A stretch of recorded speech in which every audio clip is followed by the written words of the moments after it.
Welcome once again to another one of my live streams. Today, I've got Hamish McLay from Search Convey. Yes, I know it rhymes. In with us today, talking really about all things to do with conveyancing, specifically about the black hole that is the search. Hamish, what's today's topic really about? Well, it's just to give an indication of quite where we've got to with conveyancing, because there have been some updates over the last week or so that it's well worth bringing in line with what I said then, so we can see what's actually happening. Because the media has been telling us all sorts of wonderful porkies, as they ever do, about what's going on for the poor home buying sort of public, or the home selling public as well. And quite a lot of it is made up by the person who was writing it down, because they obviously had nothing better to write about at the time. Well, there seems to be a lot of fear to do with house purchases at the moment. I mean, a lot of people the prices of things are shooting through the roof. People are scared to commit to anything. So set us straight, Hamish. Well, what is very interesting, I was being entertained. It was a conference, in actual fact, I attended last week in London, which is a regulatory type of conference we tend to go to each year, because the body that regulates the way I perform is actually presenting there. And part of what we do, if we attend, we are keeping up to date with what's happening. And whilst there, various experts were explaining the situation, what is going on in the house buying, as well as certain aspects which have a direct impact upon how we operate as search providers or as providers generally. And one of the most interesting speakers, in fact, there were two speakers from the Conveyancing Association. So we do have information coming from people who are very, very much in the foreground of what's going on. And one of the speakers was actually saying, well, to be perfectly honest, the number of houses being bought and sold haven't really changed from those figures that were going through in 2018 and 19. Now, when we actually sort of look, we had all sorts of spirited things going through during the 3-year period relative to sort of COVID, which impacted absolutely everywhere. And buying a house buying and selling was one of those that went a little bit demonic. There's always something happening. However, some of it impacts, and we know, because people were locked up with conveyancing, we had never locked people up for the length of time that they've been locked in their houses ever before in this country. They might do it in other countries to get things done, but not something we arrange here. Not normal in this country, that's for sure. So it's not unnatural for people to do unnatural things at unnatural times. So they responded in which way. And the government didn't help with trying to do this and trying to do that and trying to sort stamp duty, which has become so complicated now, it frightens anybody out trying to work out what the heck they're meant to be paying. But anyway, so by the way, but going back to what I was saying, I did get sidetracked, because it does get amusing what is written in the press. Yeah, well, compared to reality. We're one trying to avoid reading the newspapers, I think. So everything's sort of good and steady. And to be perfectly honest, the prices, never mind the transactions going through being very, very similar, the majority of prices are still far higher than they were in 2018. Yeah, I was told that the house prices were going to stagnate, and instead there's still been a general creep upwards. Oh yes, particularly if you want to go and buy one, you'll find that the price is going up. The estate agents trying to tell you to push the price down because they want to sell it. But if you just turn and say, no, I don't, I think the tragedy is really those that have to move are really actually sort of caught still within the environment.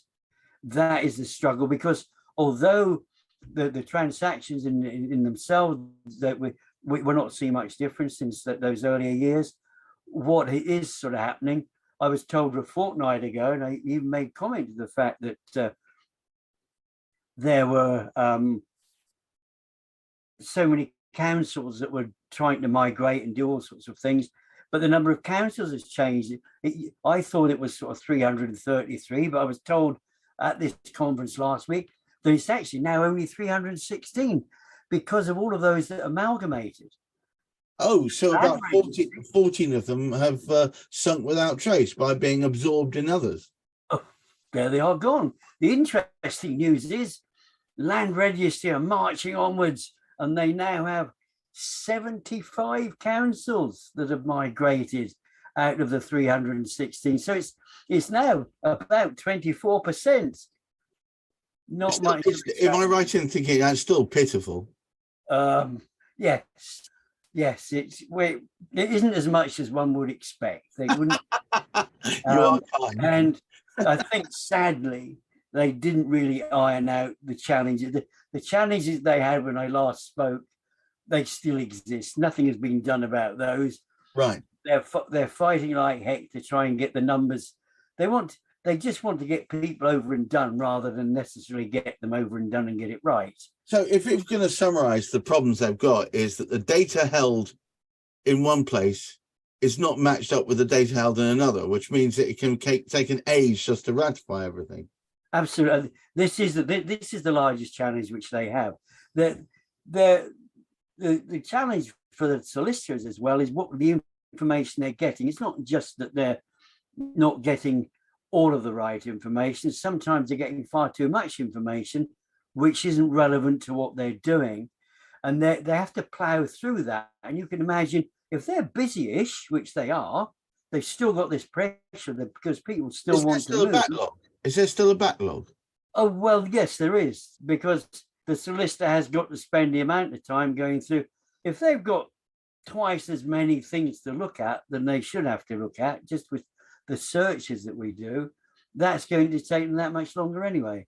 Whereas if they if they get somebody like us to actually carry out the work rather than getting it directly from Land Registry, we would refine it and we would actually give them. They don't need all of that information. Why clutter their lives up? Why cause a frenzy with, oh wow, look at all of these? So in essence, is that one of the reasons why you're so dramatically faster than them? Is that you don't just take all of the information, you actually use it intelligently, looking for the bits you actually need?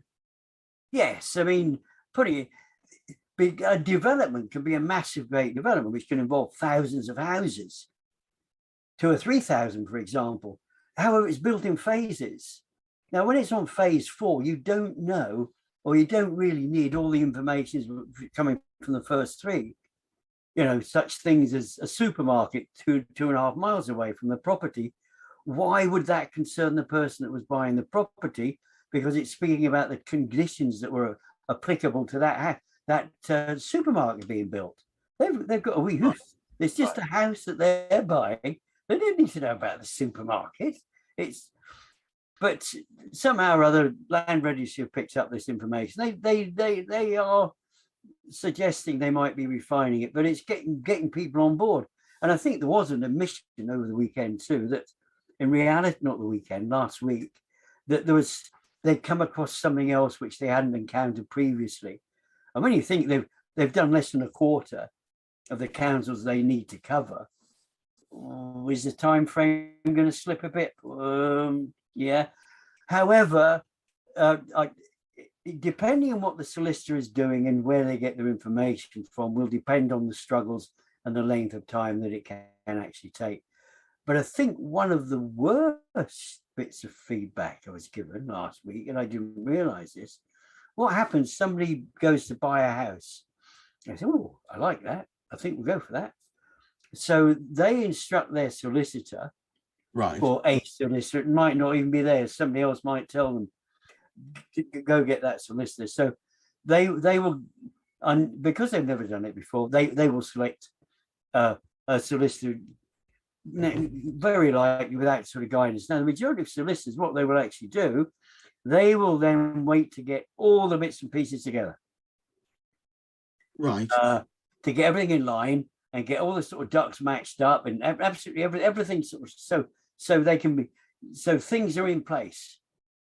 Now, if it takes 150 days for the whole transaction, when do you think would be a good idea for solicitors or order searches? I don't know. Well, nor do I, but it's actually over 50. On average, it's nearer 60. Right. So what you're saying is that there's an absolutely misrepresentation of time. Oh, yes. Oh, yeah. If they actually ordered it, I mean, one of the solicitors we worked for some years, they used to automatically, as soon as they got the client instruction, they'd be in touch. Please go ahead and do this, and that way you can do things sort of quite quickly. You can get people moving in weeks rather than in months. But it depends on the complications. There are always complications that can arise. But that to me was quite frightening. I didn't realize it was left so long. Because what happens then, if you get if something goes wrong and there's a query, now unfortunately land registry can't resolve that now, can they? Because they weren't party of that information. They didn't put the information. They're not best placed to do it because, as you say, they weren't party to the. So they have to go back to the council to find out what the query is regarding, and that can still, again, as we sort of explained previously, that can still take several weeks to resolve. So that's going to put that onto the sort of back end. So there's information there which still isn't together. So it is the housing market is in fact not doing what the media is saying. So that's steady. It's nowhere near as bad as people made out. That's right. It still seems to be in a state of flux. There are deals to be had out there, and money is changing hands. The problem is, in my mind, that you can't plot accurately how long it's going to take because there seems to be this black hole in the middle. And this can, one of the great things is there are different solicitors because of their whole process, the way in which they operate.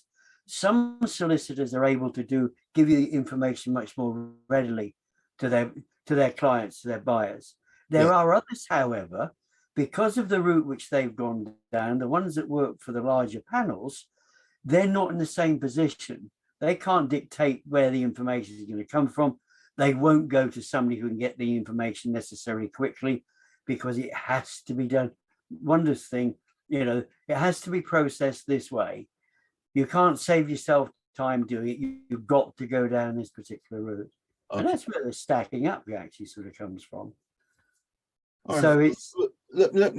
We need to bring this to a close, I think, because we've done our allotted time. But what I was going to say is I would very much like it if you could leave our listeners with one useful piece of information, and then all I'm going to do is implore them if they are in a position where if they're a property developer, if they're a conveyancer, if they're a conveyancing solicitors, and they either perceive they themselves or their clients are held almost at gunpoint during this period of time when they're waiting for the ball to drop, I think they should all have a conversation with you, Hamish. Well, certainly that's a good way forward because I can point them in the right direction. It might not necessarily be in my direction, but I can certainly advise as to the direction to go in.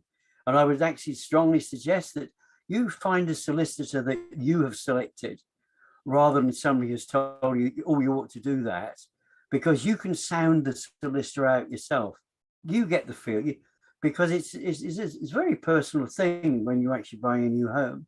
And you want somebody that's guiding you, as I said previously, somebody that you can actually work with to help you through it.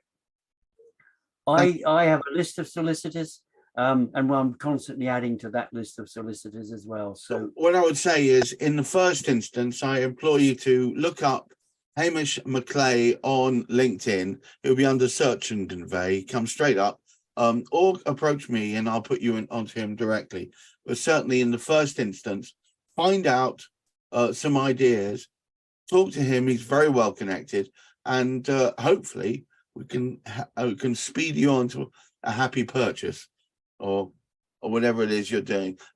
Hamish, thank you very much for spending time with me today. Thanks indeed, Gareth. We will speak.